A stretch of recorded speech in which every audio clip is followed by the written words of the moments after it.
तो चलिए एक बार फिर मैं हाज़िर हूँ आपके लिए एक बहुत ही अच्छी सी यूनिक सी रेसिपी लेके। देखिए देखने में खाने में बहुत ही स्वादिष्ट है।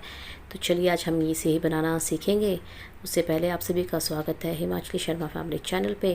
तो चलिए आज हम सब्ज़ी बनाने वाले हैं कद्दू की, जिसे आप और भी बहुत से नाम से जानते होंगे, जैसे सीताफल, काशीफल, पेठा और भोपला। तो मैं इसे कद्दू के नाम से ही पुकारूंगी, बोलूँगी। आप देख लीजिए आप इसे किस नाम से जानते हैं, क्योंकि जगह जगह पे इसका नाम बदलता रहता है और मुंबई में इसे भोपला के नाम से जाना जाता है। तो देखिए अब मैंने इसके लिए आधा किलो कद्दू लिया था, उसे मैंने पानी से अच्छे ढंग से वॉश कर लिया है और उसे काट लिया है। कटे हुए टुकड़े ना तो बहुत बड़े होने चाहिए और ना ही बहुत छोटे। बिल्कुल देखिए जिस ढंग से मैं आपको दिखा रही हूँ इसी ढंग से ये होने चाहिए, क्योंकि कद्दू बहुत जल्दी गल जाता है, पक जाता है। और मैंने इसके छिलकों को नहीं उतारा है। अगर आपके पास ये हरा वाला यानी कच्चे वाला कद्दू ना हो तो आप उसके छिलके ज़रूर उतारें, और फिर हम उसमें ऐड करेंगे कुछ खास, पर वो सब बाद में।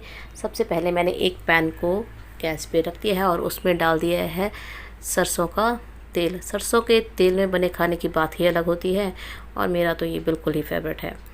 आप जो भी तेल यूज़ करते हों, रिफ़ाइंड, देसी घी, जिसमें भी बनाना चाहें बना सकते हैं। देखिए तेल गर्म हो चुका था और अब मैं इसमें ऐड करूँगी 15 से 20 दाना मेथी दाना के, और उसके बाद मैं इसमें ऐड करूँगी जीरा। 2 चम्मच जीरा के ऐड करूँगी। थोड़ा सा इन्हें डांस करने दें और उसके बाद 1 चम्मच राई का। अब तीनों चीज़ों को अच्छे ढंग से थोड़ा बहुत डांस करने दें ताकि ये भी थोड़े खुश हो जाएं। और उसके बाद जब आपको लगे कि हो चुकी है तो उसके बाद आप इसमें ऐड करेंगे सूखी लाल मिर्च। देखिए मैंने सिर्फ 2 ही सूखी लाल मिर्च का यूज़ किया है, आप अब तीखे के हिसाब से और कम ज़्यादा कर सकते हैं।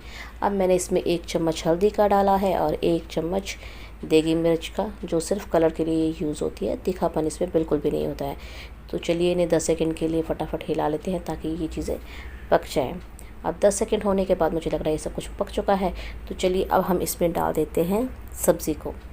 तो देखिए अब मैंने इसमें कद्दू की सब्ज़ी को डाल दिया है और अब आप आराम से इसे अलट पलट लीजिए ताकि मसाले इसके साथ चिपक जाएं।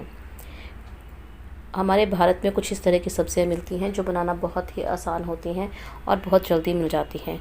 उनमें से कुछ की रेसिपी मेरे चैनल पे ज़रूर है, उन्हें भी ज़रूर विज़िट कीजिएगा, या फिर मैं एंड स्क्रीन में उसके लिए आपके लिए अवेलेबल करवा दूँगी। तो उन्हें भी ज़रूर विज़िट कीजिएगा और अपना प्यार ज़रूर दीजिएगा।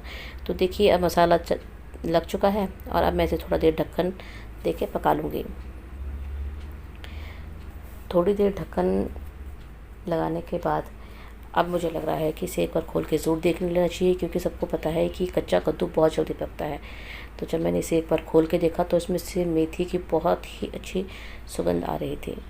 तो चलिए देखिए अब मैंने इसे पलट लिया तो मुझे धीरे धीरे कहीं ना कहीं लगा कि ये हल्का हल्का पक रहा है, पर अभी भी पूरी तरह से नहीं पका है। तो मैंने इसे फिर एक बार ढक्कन देके बंद कर दिया। आपने इससे पहले बहुत से तरह के कद्दू खाए होंगे, हलवाई स्टाइल, चटपटा, खट्टा मीठा कद्दू, लंगर वाला कद्दू, भंडारे वाले कद्दू, पर कुछ ये यूनिक तरह की रेसिपी है। इसे भी एक बार ज़रूर ट्राई कीजिएगा। अब मैंने इसके अंदर नमक डाल दिया है और देखिए नमक डालने के बाद मैं इस नमक को इस कद्दू के साथ अच्छे ढंग से मिक्स कर लूँगी। और इससे मैंने 2 हरी मिर्ची डाल दी हैं जिन्हें मैंने बीच से चीरा लगा लिया था। अगर आप ज़्यादा तीखा खाते हैं तो आप इनमें काट के भी डाल सकते हैं। तो चलिए अब ये सब कुछ पक चुका था। अब आपने क्या करना है, सबसे ज़रूरी काम, थोड़ी सी जगह बनाइए, एडजस्ट कीजिए, इन्हें आसपास कर दीजिए और इसके बीच में हम डाल रहे हैं 1 चम्मच फ्रेश मलाई का। बिल्कुल ये घर की बनी हुई मलाई है और आपने बिल्कुल ठीक सुना है, हम इसे बना रहे हैं मलाई डाल के। एक बार बना के देखिएगा, ज़रूर देखिएगा, बहुत स्वादिष्ट लगती है। तो चलिए अब थोड़ा सा इसे मलाई को भी मिला लेते हैं इस कद्दू के साथ, और इसे आप तब तक मिलाते रहिए जब तक कि अच्छी तरह से कद्दू के साथ लिपट ना जाए और इसका स्वाद आपको मिलना चाहिए। तो देखिए इस तरह से ये कद्दू जो था बन के बिल्कुल तैयार था। अब आप चाहें तो इसमें आप थोड़ा सा अमचूर डाल सकते हैं, यानी मैंगो पाउडर डाल सकते हैं, पर मैंने नहीं डाला है। ये वैसे भी बहुत स्वादिष्ट लगती है, बहुत इजी तरीके से बनाई गई है, सरल तरीके से, पर खाने में ये बहुत स्वादिष्ट है।